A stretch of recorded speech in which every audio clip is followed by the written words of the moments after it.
Hello fellow modelers. For my next build I'm going to build another F-16. I know I built one before by Revell as the Thunderbirds model.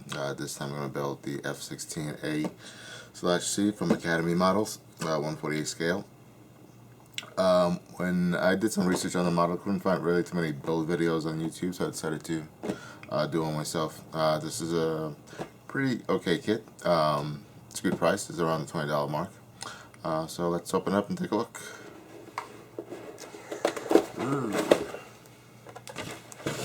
And it comes in typical Academy fashion. You got your little warning here about checking your parts beforehand. One good thing about this is that it does come pretty well wrapped.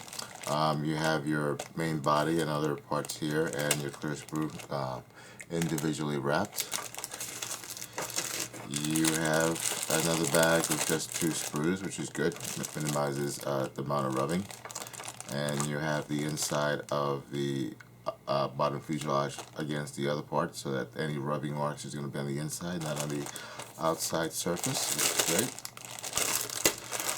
And then finally you have 2 more sprues, which are your weapons and the top half of your wings, and part of the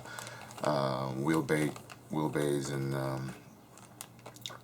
injection seat and so forth. And then you have your decals, and then you have some other information here from Academy, typical tools to use, warnings in English and in various other languages, and finally you have your instruction book, as you see here. Alright, so let's take a look at the individual pieces here. First, let's just set aside the instructions and the decals, take a look at that, and then take a look at the plastic. Alright, so this is your kind of typical Academy instruction book. Same artwork as the box art. Now this particular model is the one with the red and white tail. This also, Academy has another boxing of this, which has the Razorback, the hog on the tail. That one's the same model as this. The only difference are the decals that comes with it. When you start off with your basic, your cockpit, your pilot, your main wheel well, put the fuselage together. You move on to the wings, the horizontal stabilizers, the engines, the base of the tail, then you have the intake, more of the main wheel well. You got the landing gear, the doors, the bottom stabilizers, and then the weapons. You have your color call out here, and nice good plain English. You have white, black, yellow, English, gunmetal, and so forth. But I personally like it when they just state, plain colors in plain English. Whatever color I happen to have, Vallejo, Tamiya, whatever. I could easily identify them. I don't have to go strictly by a number code. Your weapons, you put in your weapons, your canopy, and then you have your decal placements and your weapons callouts here, and your load.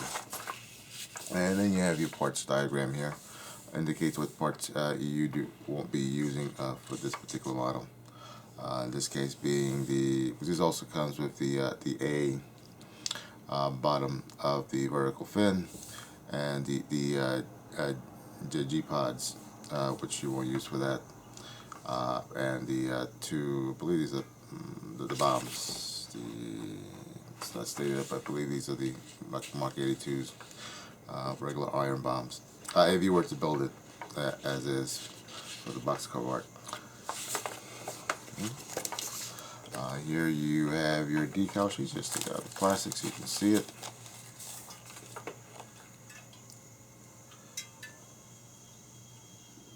At a quick glance, seems pretty good. Registration. is slightly off. I don't know why you can pick this up on the camera, but you can see a little bit off the registration. See a little bit of the white around here, but it's not bad. Not too bad. The cockpit also has decals for the cockpit here. I believe these are for the weapons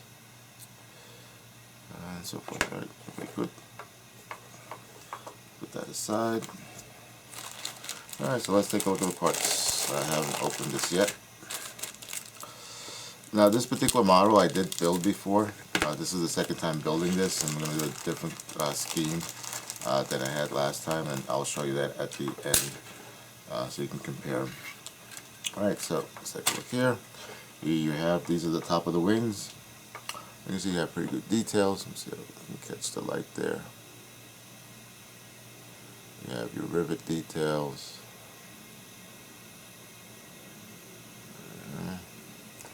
You have your ejection seat. You have part of your main wheel well, the nose wheel door, your wingtip missile pylons, part of your landing gear struts, part of the seat. This here is your main instrument panel. As you see, there's no details on it. This particular kit, you would use the decals for your details.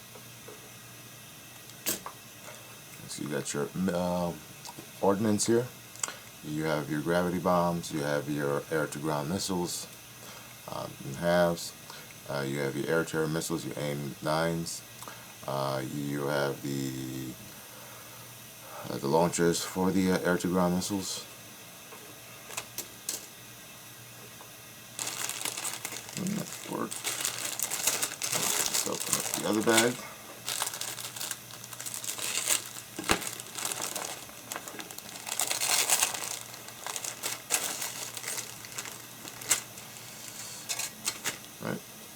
Here we have your G-pods, which you won't be really using. What I understand from things from research is that these G-pods were only probably used once in combat. They didn't work as expected, and they really are not used anymore, as far as I'm aware of, that I found. The reason they didn't use them anymore is apparently the recoil from the 30mm cannon was causing the mounting just to flex, so you really don't have any accuracy in using them. And what good is a powerful weapon if it's not accurate, can't hit what you're aiming for? You have your fuel tanks, you got your part of the engine, you have your pilot in 3 parts, the head, the body, and the arm. The arm comes in separate pieces, so you can position the arm so if you want him holding the joystick and so forth. Part of the seat, wheel, front wheel, the main landing gear, and a little bits and bobs here.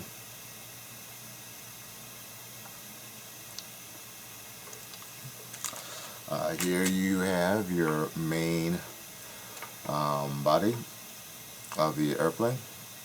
Here you have your pylons. This is the A version of the bottom of the vertical fin. You have your intake, your main wheel covers. This is your cockpit. Again, just like the front instrument panel, there is no detail. That is completely flat. And you also have quite some injection pin marks there. To be honest, the injection pin marks you see in there, the back 2, they'll be covered by the seat. You'll never see them. The front 2, if you're using the pilot, his feet are going to cover those up and you'll never see those either. If you do not see the pilot, even then you'll probably be hard to really see in there. I mean, the cockpit is pretty tight, so I mean, you can sand them, fill them, get them nice and smooth, but how much of that are you actually going to see once you finish build? I really doubt it's going to make that much of a difference. But if you want to be perfect, I mean, you can just fill in those 2 there. If you want to be perfect, you're not using the pilot. Here's your wheel well covers for the main gear. It's got nice little details, rivets here going along the edges here. And there's some panel lines here for the racks. Here at the bottom of the body, you have all the rivets here and the holes to mount the pylons. Now, since the holes are already pre-drilled, if you wanted to do this as a clean plane, for whatever reason, you're going to have to go in there and fill it in. And unfortunately, if you fill it in, you're also going to have to figure out how to rescribe some of these lines because you're losing the details for some of these covers. I mean, there's like these small details here that you see. You might be on a wall. The camera's going to pick these up in there. So you're going to lose that detail if you did try to do a clean plane with this particular model. But you got some nice good panel lines.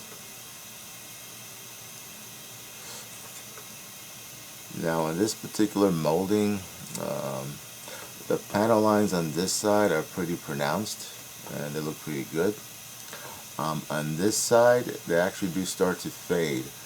It starts out good here, and then as you get to here, the wing root, these start to fade relative to this.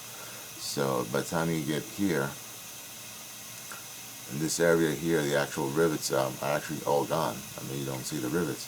You see the lines for some of the panels, these little oval panels, access panels, but the rivets themselves are gone. So that's unfortunately a little bit bad of a mold there.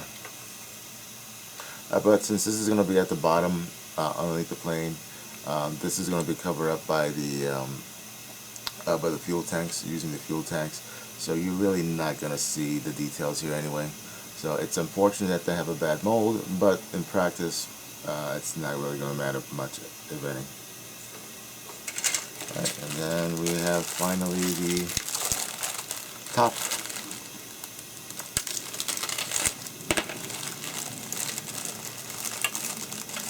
Of the plane. Right. Side, and here we have the top of the body. Here you have the inside front wheel well. It's got a little bit of detail, not much. Here you have the horizontal, the vertical stabilizer part to part, the horizontal stabilizers, the bottom stabilizers. Now here in the nose wheel well, you do have ejector pin marks right here. 1, 2, 3, 4. And unfortunately, they're here between the ribs, so they're going to be kind of hard to fill in or sand down. Now, there's 6 of them. There's 1, 2, 3, 4, 5, 6 in there. How much of that's going to be visible once you put the gear in the wheel in the well and do any washing? You know, it may not be that noticeable, but it'll be something that you may want to take care of. Again, it depends on you, how strict you want to be with it. This other injector pin marks, all these will be covered up once you assemble it with the intake. Now the main body here. You got some pretty good details. I do not see any problems with the panel lines compared to the bottom. All seem to be pretty even. So you have some pretty good panel lines here. Little details here with the vents and the gun vents. Now the gun here is not drilled out. It's a solid piece. But you can easily take a small drill and drill it out so you can get a bit more depth in there, more definition, which is what I will do for this. You have your nose cone, comes in one piece. The hole there to insert the pitot tube. It's not what you can tell here, but there are the little raised areas here on the nose cone. I believe those are part of the static discharge. So once you put the nose cone to the main body, and if you have to take care of any seams, just be careful about sanding it, that you're not sanding these off as well. And here you have the engine nozzle, exhaust nozzle, and it's pretty good. I mean, it's got some details in there. I'm sure it's going to show up here in the camera, but you got some detail there. And also on the inside, you have details in there as well. I mean, obviously it's not as detailed as a resin piece, but it's okay. For the price you pay for this kit, it's okay. And finally, you have the clear parts.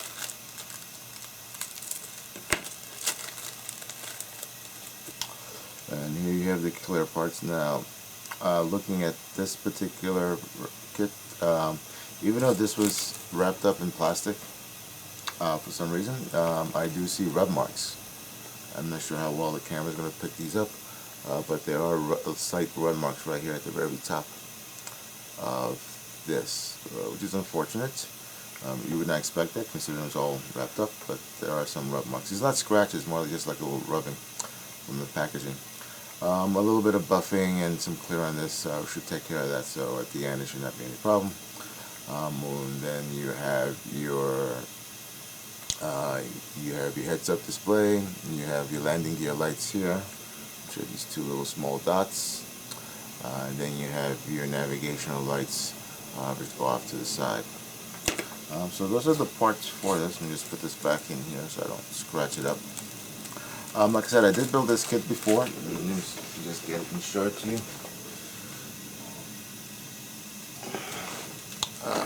Here it is.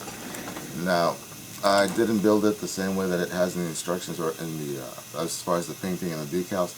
I actually used the same the leftover decals from the Revell F-16 Air Team Thunderbirds kit.